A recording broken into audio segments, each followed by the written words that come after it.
guys, and welcome back to another episode of Immeasurables.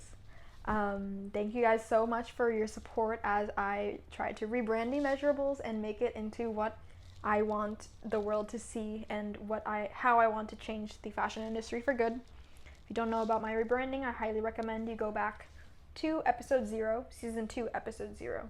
I talk all about that in that episode, and I talk about why I don't specifically just talk about petite modeling and petite fashion. With that, this episode is a direct correlation to last episode. It's not an official part 2, which in hindsight I probably should have made it part 2, but it just isn't. So watch that one, and this one will make a lot more sense. I've done an open letter last season, so basically to preface, it's just an open letter to blank. I could talk about a certain corporation or a certain industry or a certain anything you want to suggest to me or anything that I come up with. It's an open letter as if the person itself was reading it. For example, last season's was an open letter to the fashion industry as if the fashion industry was reading it. And I sign it sincerely Immeasurable since it's our thoughts, I guess. So, with that, like I said in last season's open letter, this is purely interpretation. Take it however you will. It's kind of a way to exercise my creative juices. I like to write as well as I love fashion. It's another one of my hobbies. So it's just another way to express myself in Immeasurables and making it my own, I guess. So with that, I bring to you an open letter to the lost. Last episode, I talked about my experience with individuality, kind of my life story, and how I grew up, and how I became the person that I am today. So this is my open letter to the lost, or my open letter to those who are lost, who are seeking guidance, or who are still seeking guidance. I could, in a way, direct this to myself. Who knows? So with that, I give you an open letter to the lost. An open letter to the lost. I was once in your shoes. My first memory of being lost was when I tried to change my name. I remember very vividly it was in kindergarten. 8 years old. I told everyone that I didn't like my name since it wasn't ordinary. My name is Reina Gabrielle. It always has been and always will be. But I told everyone to call me Rachel. That way I could be found in the souvenir shops. That way people could write my name okay at a Starbucks and pronounce it okay. That way people could read my name tag at work. People called me Rachel for about a day, if I remember correctly.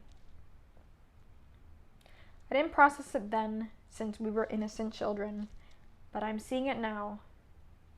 I'm sorry to those of you who identify with me with weird names, who called us weird, and that never fit in, that still struggle in Starbucks lines and cannot find their names on keychains or mugs in theme parks.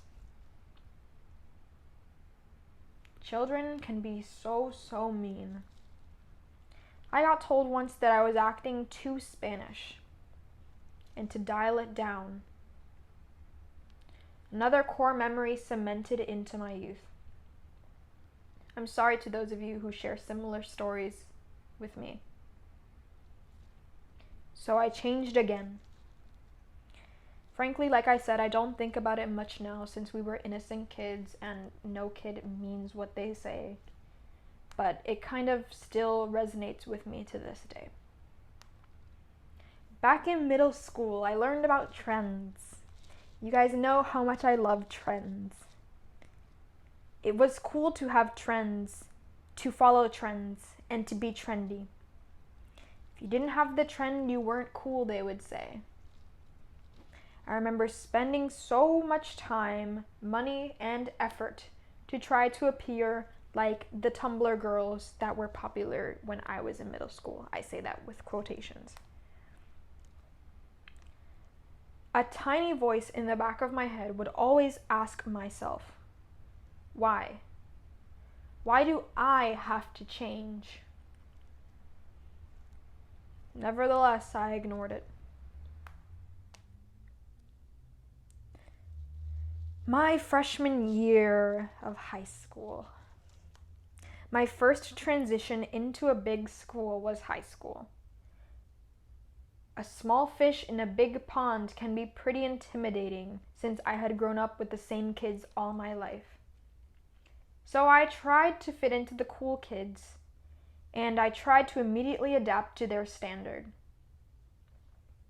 Since I had gone to a different school than these kids, they did not buy my bluff. They stuck to their own group, trailing me behind and dragging me behind. So I've had my fair share of trying to be someone else. It's tiring, it's upsetting, and there are so many other stories that I didn't mention. So to make a long story short, I just became myself. Life gets a whole lot easier that way. Why waste so much time in trying to be like others and trying to fit in? A skill that will get you nowhere. You're losing yourself in the process. Love yourself instead. Your quirks, your flaws, your strengths, and your talents. Those can get you so far. At least that's what I'm learning. Show the world the real you, and it will repay you in the end. It's okay to be you. Sincerely, Immeasurables. That's all I've got. Signing off.